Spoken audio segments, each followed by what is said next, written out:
Nikki Haley, who in 2018 announced her resignation as the United States ambassador to the United Nations, responded to Democratic/Socialist Senator Bernard Sanders' comment about the Finnish healthcare system, claiming that the quality of healthcare is low or lower in Finland than in the United States, and that supposedly Finland has a ridiculous healthcare system. So here is my brief lesson. I'm a part-time teacher and tutor, and hopefully starting in August 2019, I will become, by God's grace, at least when adding part-time teaching jobs together, a full-time teacher again.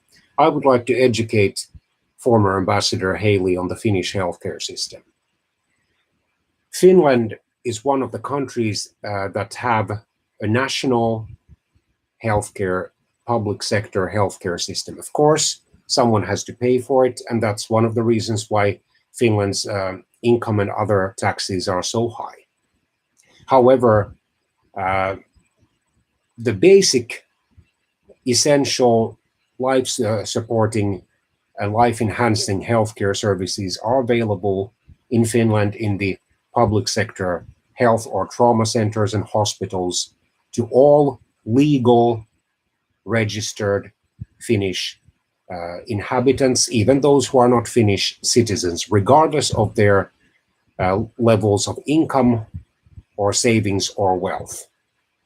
By contrast, in the United States, even with the current Obamacare, which the Republicans, especially the more conservative-minded Republicans, have tried to eliminate or gut by denying its funding, even with the Obamacare, over 10 million Americans out of over 320 million are left with only catastrophic health insurance. In other words, if their lives, physical lives, are in an acute danger of ending because of, for example, a heart attack, an insulin shock, a stroke, some traffic accident or domestic or other or work-related accident, or of course, a homicide attempt, then of course they are rushed to the nearest hospital or health or trauma center, and the nurses and doctors do their utmost to save those Americans' lives.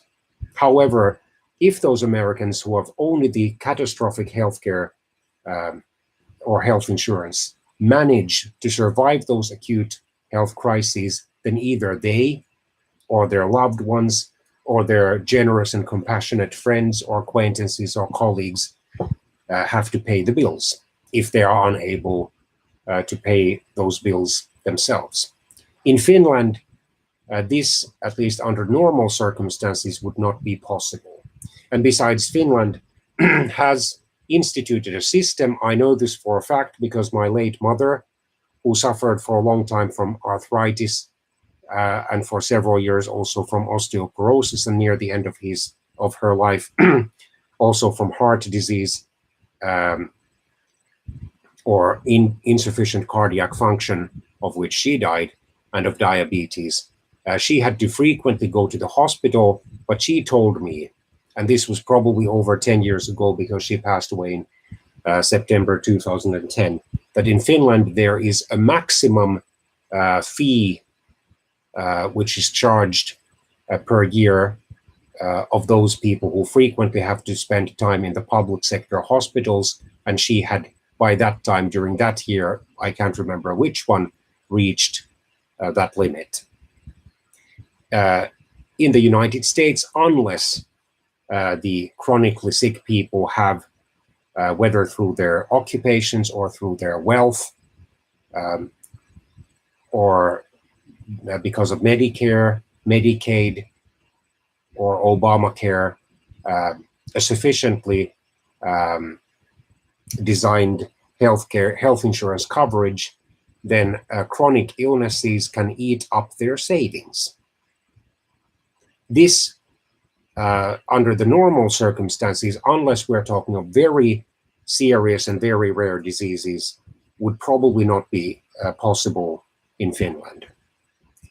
Yes, in Finland there are a growing number of private hospitals and private trauma centers and health centers, but the Finnish Social Insurance Institute, Kela, compensates a portion of the costs incurred on people when they go there for acute treatment. For example, if they have acute dental operations or some other problems, because in the public sector, hospitals and health and trauma centers for non-life-threatening illnesses and treatments like surgeries, there can be lineups of, I will admit, even months.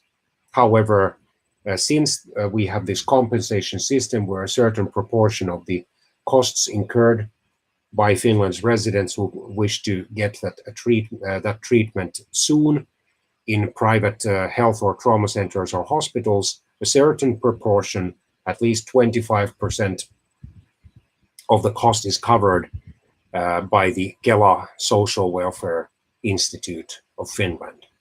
Besides, Finland has one of the lowest infant mortalities in the world, while the United States has one of the highest infant mortalities among the world's developed countries, despite the fact that by its gross domestic product per capita, even adjusted for purchasing power, and its gross national income per capita, even adjusted for purchasing power, the United States should be a richer country than Finland. However, Finland's gross public debt, the debt owed by the private and public sectors and individuals, is still below its gross domestic product. While in the United States, for some or several years, the gross public debt has been higher than the gross domestic product. While Finland has a budget deficit, it is clearly better under control than the horrendously enormous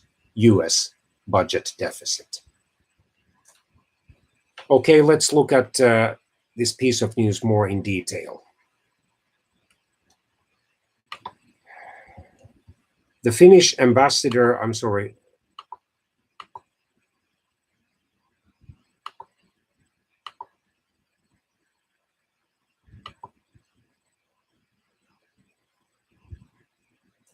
Yes, Finland's United Nations representative, Mr. Kai Sauer, defended the country's healthcare on Wednesday, March the 20th, 2019, after former US ambassador to the United Nations, Nikki Haley, appeared to claim that Finland has a ridiculously bad healthcare system. It all started after Haley dug up a weeks-old tweet from Vermont Senator Bernie Sanders, an independent and a self-confessed Democratic socialist seeking the Democratic presidential nomination in 2020. On March the 6th, 2019, Sanders had tweeted that it costs on average $12,000 to have a baby in the United States. In Finland, it costs $60, he added, before injecting part of his campaign platform. We've got to end the disgrace of our profit-driven healthcare system and pass Medicare for all. Haley retweeted the tweet on Wednesday, March the 20th, with a critique of Sanders, telling the senator, "You are not the woman having the baby, so I wouldn't be out there talking about skimping on a woman when it comes to childbirth. Trust me, nice try though." It is what she said next that would catch Mr. Kai Sauer's attention, because he is Finland's permanent representative to the United Nations and therefore a former colleague of Mrs. Haley. Healthcare costs are too high, that is true, but comparing us to Finland is ridiculous. Ask them how their healthcare is. You won't like their answer, she said. Apparently, the respected former ambassador Nikki Haley had not done her own research. Then again, her former boss, Donald Trump, seems rarely to do any research when throwing these claims out to the public to be criticized and often ridiculed and contradicted, whether on Twitter or on television or elsewhere in the mass media. A few hours later, Mr. Sauer responded in a series of tweets. Here are some facts. Finland has a high-performing health system with remarkable good quality in both primary and hospital care. Primary, of course, meaning, for example, health and trauma centers. The country also achieves good health status at relatively low level or levels of health spending. He then moved to the debate that started it all, maternal care. Finland has the world's third lowest infant mortality rate, he said. Maternal mortality is the lowest in the world in Finland. The country, he claimed, also has the second lowest total mortality from cancer of European Union countries. His short rant finished with a link to a news article naming Finland the world's happiest country. Apologies for the delayed reply, he said, but we were out celebrating our rank as the happiest country in the world. The United States, by contrast, has the highest maternal death rate among the world's developed nations, and it has been getting worse. 2 women die in childbirth almost every day in the United States, which means about 700 women per year die. And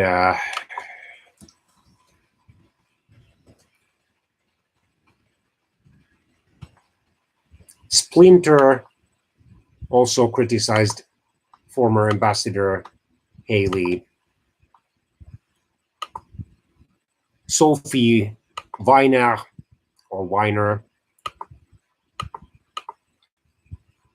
on splinternews.com had this to say: Nikki Haley has no idea what she's talking about. Or I would say, put it more politely, she hasn't done a sufficient amount of research when comparing the US and Finnish healthcare systems. Granted that most of the world famous high quality hospitals are probably in the United States. In Finland, it would not be practical to build such hospitals because there aren't enough people. And besides, of course, they would have to be paid for by taxes. Construction is far from free, even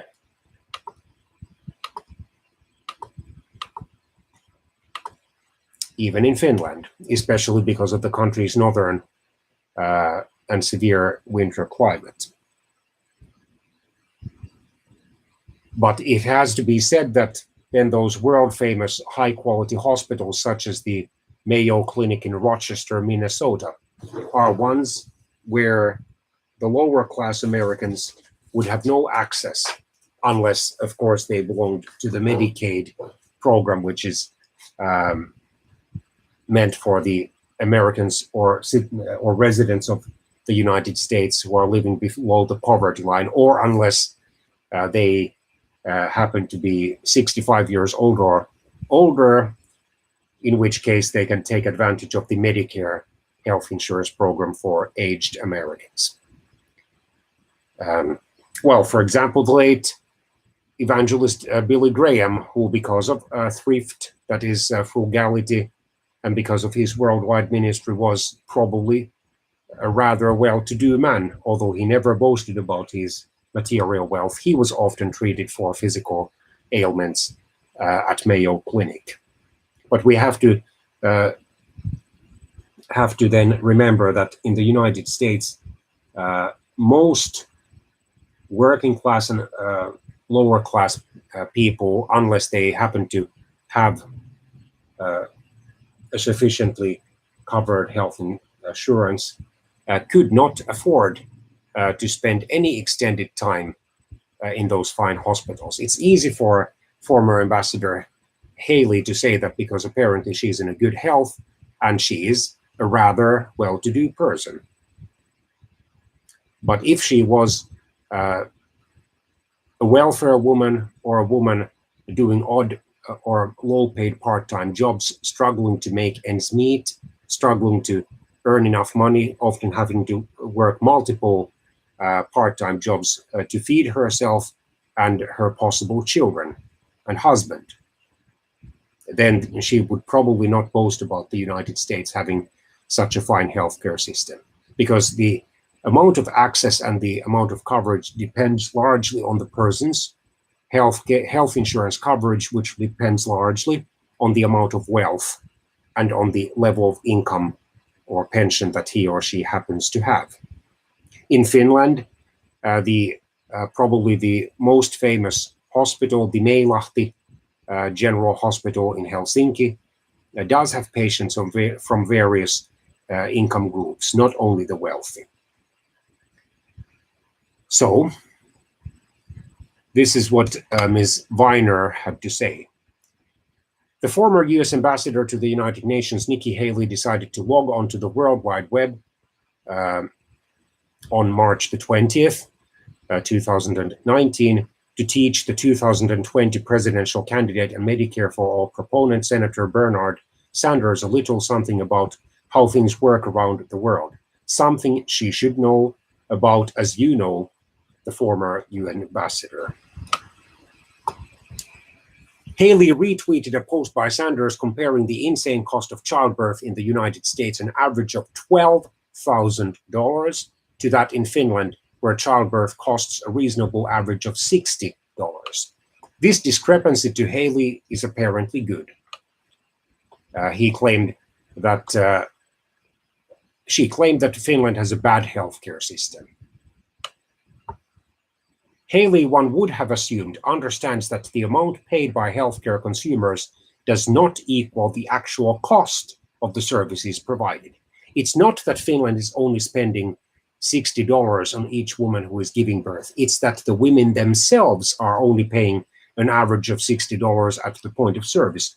Because, as I said earlier in this video, Finland has high income and other taxes to finance, for example, its healthcare system, national health insurance, which doesn't depend, contrary to the United States health insurance system, on the amount of income earned by the recipients of healthcare, or on the amount of wealth, or on the particular health insurance coverage that they have.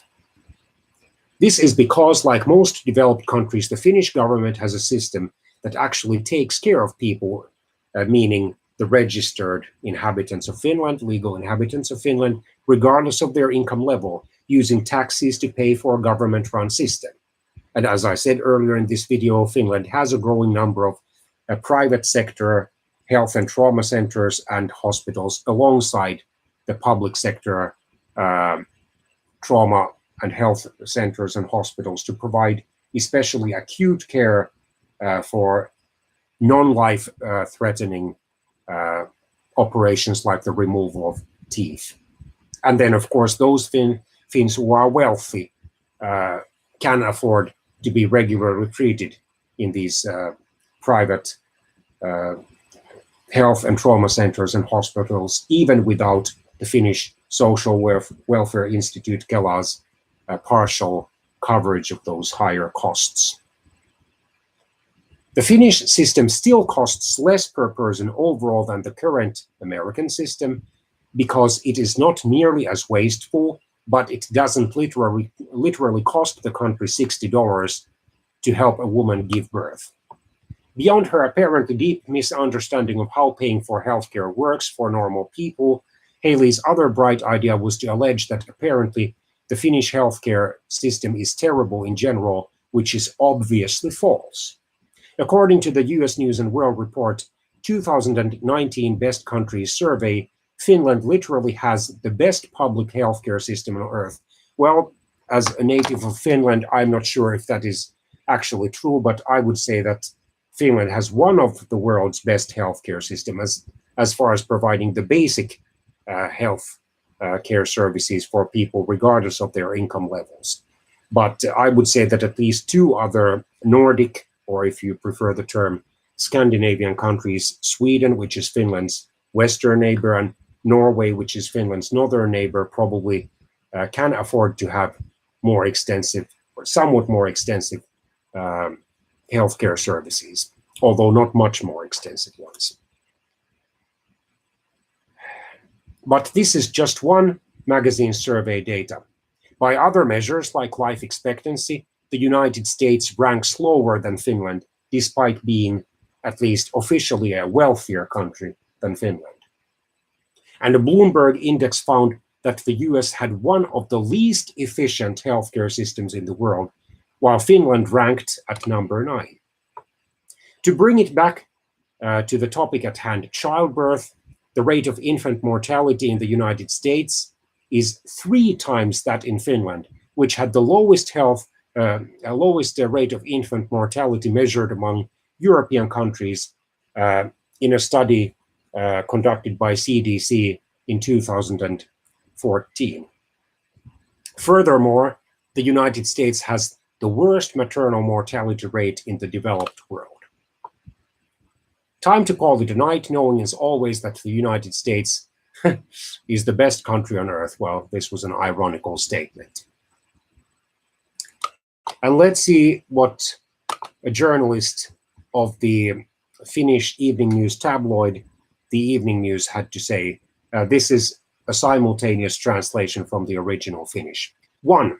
Finland's publicly, that is through taxpayers' money, funded healthcare and maternity services are accessible to all people. The women and girls giving birth and young women are treated the same way regardless of their wealth and their position or status. Finland is a country where the president's spouse, the president's wife, gave birth recently in 2018 in a regular hospital. 2, the so-called maternity counseling center is a Finnish invention. Their operation started in the 1920s when, mind you, Finland was a much poorer country economically than the United States. The maternity counseling centers reach almost all the pregnant mothers and children. The nurses, if necessary, do home visits. Through the maternity counseling centers, the children are vaccinated and their illnesses are diagnosed at an early stage. 3, the infant mortality in Finland, or infant mortality rate in Finland, is the lowest one in the world. Also, or like the baby mortality rate. Also, the mortality rate of young children is the lowest one in the world. In 2017, only 2 children in Finland per 1,000 children less than 5 years old died. 4, Finland has the lowest rate of maternal deaths in the world alongside Iceland, Greece, and Poland. Only a few Finnish mothers die of illnesses caused by pregnancy or injuries caused by pregnancy. And women who give birth die extremely rarely in Finland. 5. In Finland, the least number of underweight children, in other words, children weighing less than 2.5 kilograms, are born in the Organization for Economic Cooperation and Development Countries, which is an organization of tens of developed, industrialized countries in the world, including, of course, for example, Finland and the United States. 6, the well-being of mothers and children in Finland is the second best in the world. Save the Children, which is a Finnish children's well-being and children's protection organization,